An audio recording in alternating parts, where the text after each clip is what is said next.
Petite menteuse. Tout le monde au marché déteste cette petite fille. Pas encore 10 ans et loin d'avoir perdu toute la douce innocence de l'enfance, elle n'inspire que le mépris chez les adultes qui possèdent une boutique au marché. La raison est simple, elle ment à propos de tout. Eh monsieur, je vais voir un cambrioleur s'introduire dans votre maison. Madame, tout vient de gringoler de vos étagères. Et tout le monde, vous avez entendu ce que le voyageur a dit? Des bandits prévoient d'attaquer ce marché. Même les mensonges les plus inoffensifs peuvent agacer quand ils se répètent trop souvent. La colère des commerçants monte. Vous feriez bien de vous méfier d'elle, vous aussi, dit la marchande de fruits et légumes à Ken. Comme personne ne la croit plus ici, elle est à l'affût des nouveaux venus ou des étrangers. Quelqu'un comme vous serait une cible parfaite pour elle. Elle avait peut-être raison. Kem est nouveau en ville, il est arrivé il y a quelques jours et il a commencé à travailler au marché aujourd'hui. Que font ses parents? Demande Kem en déchargeant une charrette de légumes. La femme fronce les sourcils et secoue la tête dans un soupir. Elle n'a pas de parents. Ils sont décédés. La mère est morte, c'est sûr, il y a peut-être 4 ou 5 ans. C'était une jeune femme pleine de vie, qui n'avait jamais été malade, même d'un simple rhume, de toute sa vie. Puis, un jour, elle s'est effondrée, et elle est morte, sur le coup. Et son père? Elle soupire, encore plus profondément, et dit, il est parti trouver du travail en ville. Les parents tenaient une épicerie au marché. En réalité, la mère s'occupait de la boutique presque seule, puisqu'elle gérait les achats et les ventes des différentes marchandises entreposées. À sa mort, les finances s'effondrèrent, jusqu'à ce que quelqu'un reprenne la boutique. Le père s'en alla pour une lointaine capitale, à la recherche d'un travail bien payé, qui lui permettrait de rembourser ses dettes. Il promit de revenir 6 mois plus tard. Mais ça fait déjà 1 an de ça. Des lettres de lui arrivaient à l'occasion chez son ami le tailleur, mais depuis 6 mois, plus rien. Je suppose que vous trouvez ça triste pour cette petite fille, d'attendre le retour de son père, mais quand même. La fillette dort désormais dans un coin de l'entrepôt qui appartient aux gens du marché. Nous parlions de tous prendre soin d'elle. Cela ne surprend aucunement Ken. Il sait d'expérience que toutes les personnes qui travaillent au marché, pas seulement cette gentille femme potelée, au bon cœur, et sont généreux, ont bon cœur, et sont généreux, malgré leurs modestes moyens. Sinon, ils n'auraient jamais engagé un étranger comme lui. Mais bien avant que les 6 premiers mois s'écoulent, on en avait tous ras-le-bol d'elle. Elle était mignonne et simple quand sa mère était en vie, mais cet événement tragique la perturbait. Toute sa gentillesse a disparu. Bien sûr, nous étions tous navrés pour elle, et nous sommes relayés pour la nourrir et l'habiller de vieux vêtements. Mais elle a tellement menti à tous les adultes que personne ne se préoccupe d'elle aujourd'hui. Pourquoi ne comprend-elle pas ça? Elle doit se sentir seule, vous ne pensez pas? Avec un sourire peiné, la femme hausse les épaules et dit « Assez jagassé pour aujourd'hui, au travail !» Puis elle entre dans la boutique. Kem est en train de trier des légumes qu'il a déchargés devant la boutique, quand il entend une petite voix derrière lui. « Eh monsieur, vous êtes nouveau ici ?» C'est l'assiette. « Oui. »« Vous ne venez pas de la ville, ici ?»« Non. »« Est-ce que vous vivez au-dessus de la boutique ?»« Pour l'instant, en tout cas, ça me convient. » Je vais vous dire un secret, d'accord? Et c'est parti. D'accord, dit Kane, sans s'arrêter de travailler. Il y a un fantôme sur ce marché. Les gens n'en parlent pas, parce que c'est mauvais pour les affaires. Mais il existe, je le vois tout le temps. Vraiment? Répond Kane en feignant la surprise. Il décide d'entrer dans son jeu plutôt que de la repousser, parce qu'elle ment dans sa vie sans fin. Parce qu'elle ment. Dans sa vie sans fin, il a eu l'occasion de rencontrer tellement d'enfants qui avaient perdu leurs parents ou qui avaient été abandonnés. La tristesse et la solitude des enfants qui ont été projetés dans le monde, seuls sont des sentiments que Kem ressent, aussi en errant à l'infini. Quel genre de fantôme? Une femme, j'ignore son identité. D'après elle, c'est le fantôme d'une mère qui a perdu son enfant. Sa petite fille, son unique enfant, est morte à cause d'une épidémie. Submergée par le chagrin, la mère choisit de mourir. Aujourd'hui, son fantôme, qui est à la recherche de sa fille, apparaît au marché tous les soirs. Pauvre mère, elle s'est tuée pour retrouver sa fille et elle ne parvient pas à la trouver dans l'autre monde. Du coup, elle ne cesse de la chercher et de crier. « Où es-tu? Viens vite, viens avec maman. » Dans l'autre monde, La fillette raconte son histoire avec un très grand sérieux. Vous ne trouvez pas ça triste demande-t-elle à Kem. Elle a les larmes aux yeux, ce qui prouve à Kem qu'elle ment, sans aucun doute. Même si la marchande ne l'avait pas mis en garde, il aurait su que c'était un mensonge basé sur ce qu'elle avait raconté du passé de la fillette. Kem range avec soin des grappes de raisin bien mûres sur un présentoir et demande à la petite fille pourquoi penses-tu que la mère ne réussit pas à retrouver sa fille? Quoi? Lui répond-elle d'un air hébété. Il continue. Eh bien, la fille n'est pas dans l'autre monde, et elle n'erre pas dans ce monde. Alors où est-elle? Kem ne souhaite pas effectuer un contre-interrogatoire. Il a simplement conscience que quelqu'un qui ment par chagrin peut avoir moins de mal à reconnaître ce mensonge pour ce qu'il est. La solitude de la fillette qui a perdu sa mère et qui a été abandonnée par son père ne se manifeste pas par un petit mensonge, mais par un mensonge perpétuel. Maintenant que vous le dites, c'est vrai que c'est étrange, dit la fillette en souriant calmement. Mais où a bien pu aller cette fille? Kem envisage l'espace d'un instant de pointer son doigt sur la fille pour lui dire juste ici. Mais avant qu'il n'en ait eu le temps, elle continue. C'est la première fois que quelqu'un me demande ça. Vous êtes différent. Je ne sais pas. Si, vous l'êtes, vous êtes différent, insiste la fillette. Je pense qu'on peut être amis. Son sourire s'agrandit. Kem lui lance un sourire sans dire un mot. À ce moment-là, ils entendent la marchande de fruits et légumes arriver de l'arrière-boutique et la fillette s'enfuit en courant. Juste avant de disparaître, la fille fait un petit sourire et un signe de la main à Kem, comme pour lui dire à bientôt. Pour la première fois, le visage de la fillette aux traits, bien trop adulte, arbore une expression enfantine de son âge. La fille commence à venir voir Kem à la boutique plusieurs fois par jour. Quand la marchande s'absente, elle lui raconte mensonge sur mensonge. J'ai préparé des cookies avec ma mère hier soir. Je voulais t'en donner, mais ils étaient si bons que j'ai tout mangé. Des bandits m'ont enlevé quand j'étais bébé. Mais mon père est venu me sauver et il a frappé tous les méchants pour éviter que je sois blessé. Ma maison, elle est grande et blanche. Elle se trouve au pied de la montagne. Vous êtes nouveau ici.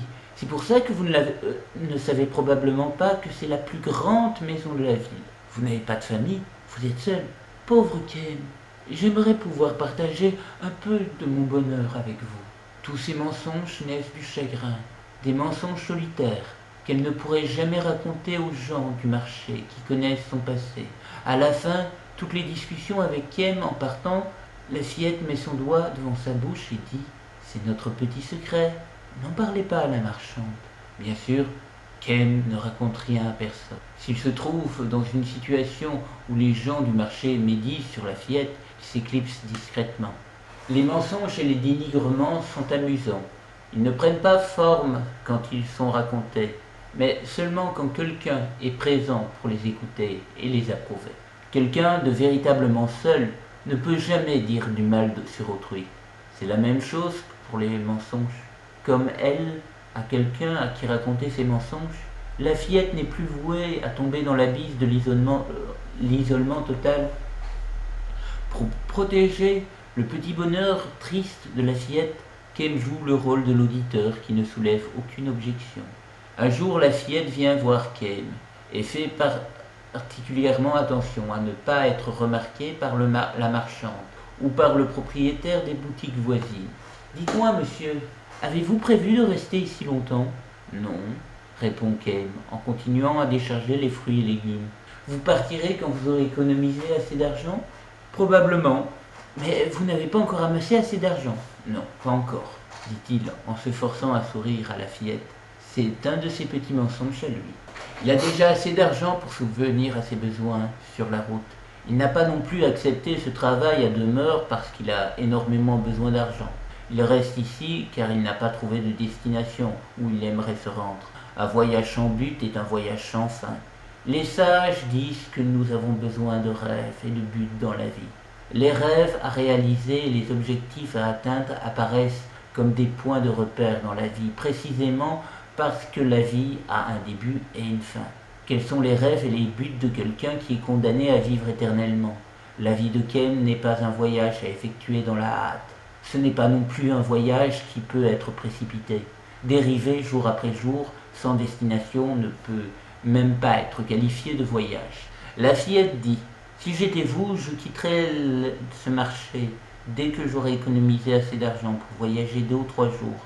Kem lui répond par un sourire affligé et silencieux. Quelle serait l'expression du visage de la fillette si Kem venait à lui dire: je reste ici pour toi? Je trouve un sens à ma vie en ce moment, en étant l'auditeur de tes mensonges. Au moment où ces mots lui viennent à l'esprit, ces mots qu'il ne pourra jamais lui dire, la fillette regarde autour d'elle furtivement et dit dans un murmure: si vous voulez partir d'ici bientôt, je connais un moyen d'y arriver. Un bon moyen? Introduisez-vous dans la boutique du tailleur et volez la caisse. Il y a un pot dans le petit placard au fond de la boutique. Il est rempli d'argent. Est-ce que tu es en train de me dire que je dois le voler? Oui. Elle regarda Kem droit dans les yeux, avec une assurance infaillible. Très sérieusement, elle poursuit son explication. Ce tailleur mérite d'être dépouillé. Selon elle, l'argent dans le pot est de l'argent sale.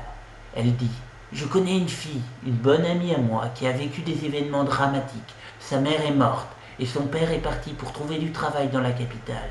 Du coup, elle se retrouve toute seule. Son père était censé revenir la chercher au bout de 6 mois, mais elle n'a eu aucune nouvelle.